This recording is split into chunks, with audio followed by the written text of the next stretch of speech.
Thank you for the introduction. So yes, I want to try and talk about the art of putting as little data as possible on-chain, because that helps with scalability, and as we know, and as we'll see, it also helps with privacy. And this talk is specifically for payments, or you can think of more generally as applications where every piece of state, every unit of state has a well-defined owner who has a monopoly power over that state. So think NFTs, ERC20 tokens, ETH payments, all of these applications. And the talk is going to be in 3 parts, and we're going to progressively minimize the amount of data that we put on chain. We're going to start by recapping some of the techniques that rollups use to potentially get us down to 23 bytes per transaction. And then I'm going to explain a little bit how Intmax works. If anything, that's to help me understand how this really cool design works, and basically break the 23 byte barrier down to 5 bytes per transaction. And then the last part is a bit of a futuristic part, where we're going to break the 5 byte per transaction barrier and go down to 0 bytes per transaction, where we don't even need a blockchain, and we have this notion called quantum money. Okay, part 1, rollups. So we have transactions that have many components to them. There's like 8 different data fields, and I like to think of them as coming in pairs. So there's the sender and recipient that describe where and to the money is going. There's the token ID describing what is being transferred and the amount that's being transferred of that token. And then there's things related to fees, so the max fee and the priority fee. And then there's things related to authorization of the transaction, specifically the nonce and the signature. And what Optimistic and ZK rollups have done is that they've tried to really compress the amount of data that you have to put on chain in order to recover these field elements. So for example, for sender and recipient addresses, you could take a 32 byte hash, or maybe a truncation of that, a 20 byte truncation, like we do on Ethereum today, of a hash, and you can bring it down all the way to 5 bytes. So why 5 bytes? The idea is to have a unique identifier per address, and you could do this by just incrementing a counter. So the first address that registers has address 0, and then address 1, and then address 2. And 5 bytes is 40 bits, which is roughly 1 trillion different accounts that you can have. And 1 trillion is just plenty for the whole world. And then another thing that you can try and do is, with the ZK rollups, is work with state diffs, as opposed to having to recover the full transaction data on chain.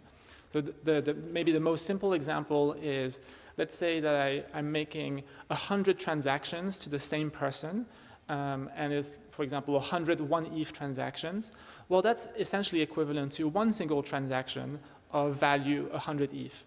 And so in the ZK world, you can compress these 100 transactions as one transaction, which is something that you can't really do in the optimistic world.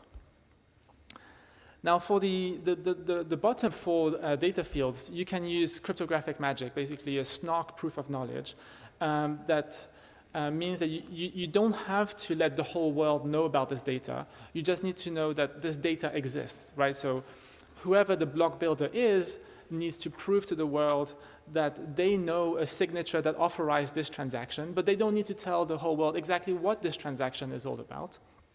And you can use this technique for these other fields. Unfortunately, with optimistic rollups, you can't do that, but there's kind of a trick for signatures specifically. So if you have BLS signatures, then you can aggregate all the signatures together. But unfortunately, Ethereum today doesn't use BLS signatures for accounts, but that's maybe something that can be done at the rollup level. Okay, and here's kind of one of Vitalik's diagrams that he tweeted about 2 years ago, where basically, like today, if you want to do an ERC20 token, there's going to be, roughly speaking, a 188 byte on-chain footprint. And there's an opportunity to bring it down to 23 bytes. So if you want to look at the details, I'll refer you to this diagram. But the point is that just by being clever with compression of data, we can already get a huge scalability improvement, on the order of 7x or 8x or whatever it is. But, this is PlasmaCon, and I guess the reason why we're here is that we want to break this 23 byte per transaction barrier and get all the way down to the 5 bytes. And so I want to kind of explain how the Intmax design works. So yeah, I think the Intmax is reaching a point of maturity where we can activate the Intmax card, and this is the trading card that was generously presented and given to my son, who came to the conference, and he loved the card game. Okay, so last year the Intmax team came up with this really cool design where in the title itself they talk about minimizing on-chain data. And so this presentation is kind of summarizing how at least I understand the design. And I think one of the main authors of this paper is Leona, and I got to get I got to know of his research a few years ago when he came up with this really cool design to build a totally trustless two-way bridge between Ethereum and Bitcoin, which doesn't require any collateral. So it's maximally collateral efficient, and I'm not surprised that he also came up with Intmax. And one of the cool things here is that I realized yesterday that Intmax is a based rollup, meaning that it's totally permissionless. Anyone can append to the Intmax chain. And it's kind of funny that it seems that Leona didn't even realize that it was a base rollup that he was building, but kind of the great minds kind of converged towards ideas that are similar. Okay, so how does Intmax work? The way that I think about it is that every user needs to maintain their own state. So I have my own balances, and every time I make a payment to someone else, I'm responsible for keeping track of my balance. So I need to deduct all the payments that I've made, and every time I receive something, I need to be responsible for my own state. So there isn't a centralized notion of state. Instead, it really is a distributed ledger in some sense, in a very strong way. And so here we have the blockchain kind of progressing with time from left to right, and there's events that happen that are relevant to my personal state. So there's events A, B, and C, and every time there's an event, the corresponding state updates. And so what I need to do as a user is, first of all, know what my state is, so I know what kind of balances I have. But I also want to be able to prove to the world what my state is, and this is very important when I want to withdraw. So I've done a lot of transactions on chain, maybe thousands of transactions, and then when it's time to withdraw from Intmax, back to the layer 1, I need to be able to prove to the world that this is indeed my balance, and I have the right to withdraw back to the layer 1. And so one of the really cool things is that the chain is actually not verifying snarks until the very, very end when you withdraw. So in some sense, it's even more efficient than a ZK rollup, because a traditional ZK rollup will verify a snark at every slot. Here, you only have to verify a snark when there are withdrawals. Now, one of the really important things in order to prove to the world what your balance is not only do you want to have proofs of inclusion of events that are relevant to you, but you also want to have proofs of non-inclusion or proofs of exclusion of events that are relevant to you. So these green areas between events that are relevant to you, basically what I call non-events, needs to be proven cryptographically. And the way that Intmax does it has this notion of event tag. So the event tag, as we'll see, is the sender ID. And so if there is a sender ID here that's my sender ID, then I know that it's relevant to my balance, and I need to keep track of it. And if there is no sender ID that goes on-chain in this green area, then I can prove to the world that my balance hasn't changed during these periods of non-events. Okay, so what is an event? You can think of it abstractly as being like two pieces of data that you want to put on chain or somehow communicate to the chain. So one is this event tag, which is the sender ID that I talked about, is the 5 bytes. But then there's the other thing that you actually want to tell the chain somehow what has happened. And so what you can do is you can take your event, which could be a transaction or multiple transactions, and you hash everything together, and you put the hash on chain. And that would actually work. And that would give you a pretty efficient design where every transaction would consume 25 bytes. But we can do much better than that, and we can actually almost completely remove the 20 bytes of overhead. Now, the sender ID is sufficient for inclusion proofs, basically because I can scan the whole chain, and I can see whenever there's an event that's been posted on chain that has my sender ID. And it's also sufficient for the exclusion proofs, just because if a tag is not available on chain, that means that I was not involved. And one question that you may ask is, what about events when I am the recipient? Like, shouldn't we put the recipient ID on chain? And it turns out that there's this cool idea in the Intmax paper where the sender is always incentivized to tell the recipient that they've received a specific payment.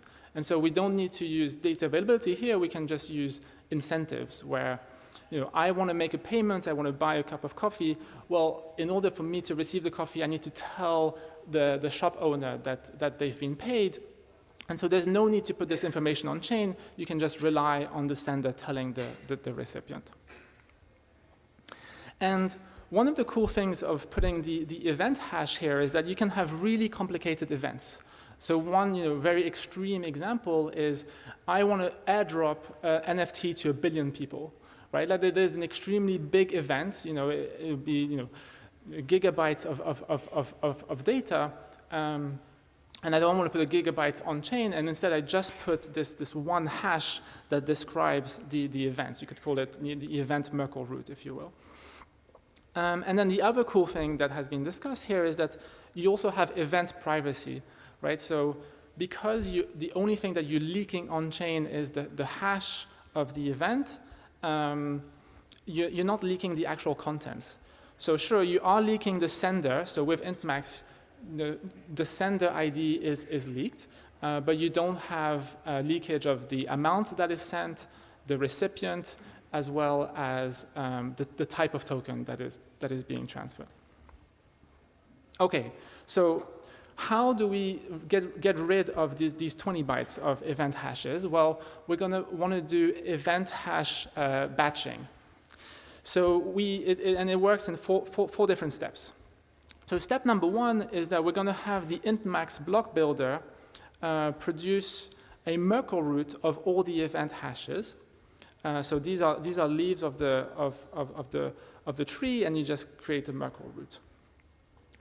Now, in order for the senders to be able to prove to themselves and to the world that their balance has changed, they actually need to have the Merkle path from their own personal event hash to the Merkle root. So for example, the sender here at position 1 needs to be able to connect what goes on chain, which is the Merkle root in yellow, to what they care about in blue here, which is the event hash. And so they need the Merkle path. And the important thing here is that there is a local data availability problem, not a global data availability problem. So we don't need the whole world to know about the Merkle path. We only need the specific sender to know about their specific Merkle path. So it's actually a much simpler data availability problem. And one way to solve it, which is what Intmax does, is that it's basically having the block builder send the Merkle path to the sender, and the sender acknowledge that they've received the Merkle path by signing the Merkle root.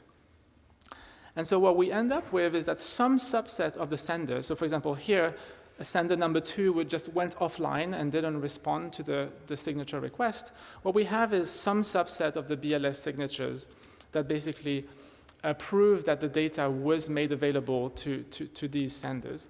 And what we're going to do is we're going to aggregate the signatures and put that on chain. So the yellow boxes is what goes on chain. And so you can see we have the sender IDs, that's the 5 bytes per transaction, and then we have a constant amount of data. We have the 32 bytes Merkle root, and then we have the aggregate signature here, which might be 96 bytes, for example. Okay, so we've broken the 23-byte barrier. We've gone down to 5 bytes. Can we go even further? And the answer is yes, at least in theory. So the crazy idea stems from this paper in 2020 called one-shot signatures. A one-shot signature is one where the private key can only sign a single message and then it destroys itself. So it's this kind of really revolutionary paper because it has strong consequences for the blockchain world. It basically means that you can't equivocate. So it solves, together with SNARKs, it completely solves safety. But one of the relevant things here is that you can also do quantum money where you don't even need a blockchain. So let me try and explain a little bit more what one-shot signing is. So you have a private key and you have a message, and when you sign the message, you get a signature, but at the same time as the signature is produced, poof, the private key destroys itself. Now you might ask, how is it even possible to have such a signature scheme, because you can always keep a copy of your private key, and so you can just sign as many messages as you want. And the answer is to use quantum mechanics. So the idea is to have the private key be a quantum superposition, and we're going to use these 2 quantum principles. Principle number 1 is when you observe or measure this quantum superposition, it destroys itself, it collapses. So Schrodinger's cat, when you observe it, it's either dead or alive, but before you observed it, it was kind of this weird superposition. And then the other principle that we're going to use is the no cloning principle. If you have an unknown quantum superposition, it turns out, there's this theorem in quantum mechanics which says that you can't clone it. So unlike a private key where you have a seed phrase and you can just write it down on another piece of paper, you can't do that with this specific type of private key. And one of the cool things that you can do is you can create this key chaining. So I have a one-shot private key. I sign a message, and this message that I'm going to sign is going to contain the public key for the next one-shot signature. So I can kind of create this chain of signatures. And one of the cool things about this chain is that it's unforkable. And this is basically what gives you the safety against double spends. Imagine that I have a coin here, UTXO, I spend it and I send it to someone else, I spend it to someone else, and then at no point in time can I have a UTXO which is sent to 2 different people, simply because of the cryptographic construction. At no point in time can you double sign just because it's a one-time signature and you can only sign once. So once we have these chains, basically we have quantum money, which doesn't require any blockchain whatsoever. So 0 bytes of data availability. Now, one of the possible use cases of quantum money is actually for Bitcoin. Bitcoin is in this kind of awkward position where it has a proof of work chain which is long-term insecure. So within the next decade, let's say, it will get 51% attacked, and the proof of work chain will have to disappear. But Bitcoin, the asset, is a very interesting asset, and you can imagine a separation of the asset and the chain. And one possible outcome for Bitcoin, the asset, is just to live on as quantum money. This is a very futuristic thing, but it's kind of a very elegant one where Bitcoin, just like gold, doesn't need a blockchain to survive. But another outcome is that Bitcoin, BTC, the asset, starts living on a proof of stake chain. So either Bitcoin itself could become proof of stake, or BTC, the asset, could live, for example, as an ERC20 on top of Ethereum. In any case, that's all I have. Happy to take questions if there's time. Thank you.